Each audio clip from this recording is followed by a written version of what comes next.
napapansin sa iyong mga kapaligiran.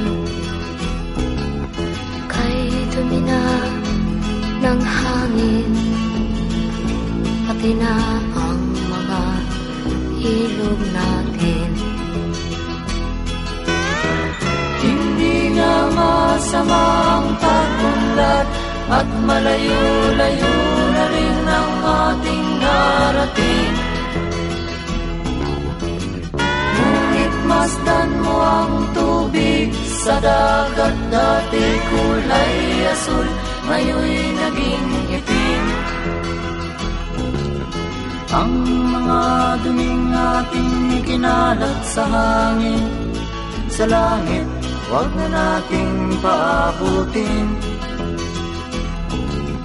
Upang kung tayo'y pumanaw man sariwang hangin, sa langit natin matitikman.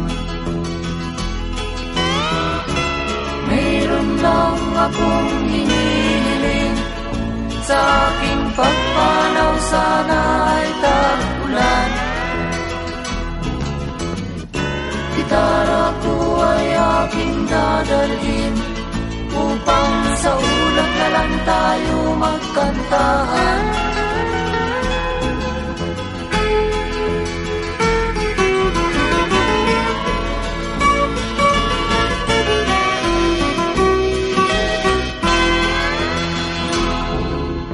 Ang mga batang ngayon lang isinilang, may hangin pa kayang matitikman. May mga puno pa kaya silang aakyatin, may mga ilog pa kayang lalamuyan. Bakit di natin pag-isipan ang nangyayari sa ating kapaligiran? Hindi nga masama ang pag-unlad kung hindi nakakasira ng kalikasan.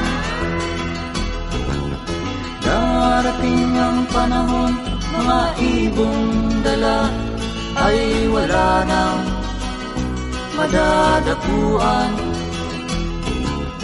Masdan mo ang mga punong dati ay kay tatag, ngayon'y namamatay dahil sa ating kalukuhan.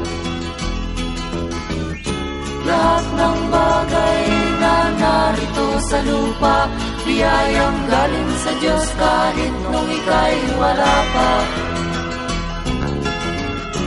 Ingatan natin at huwag nang sirain pa, pagkat pag kanyang linawi tayo'y mawawala na.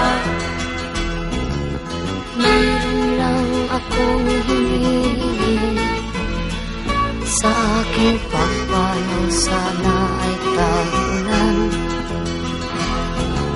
Gitara ko ay aking dadalhin, upang sa ulap na lang tayo magkantahan.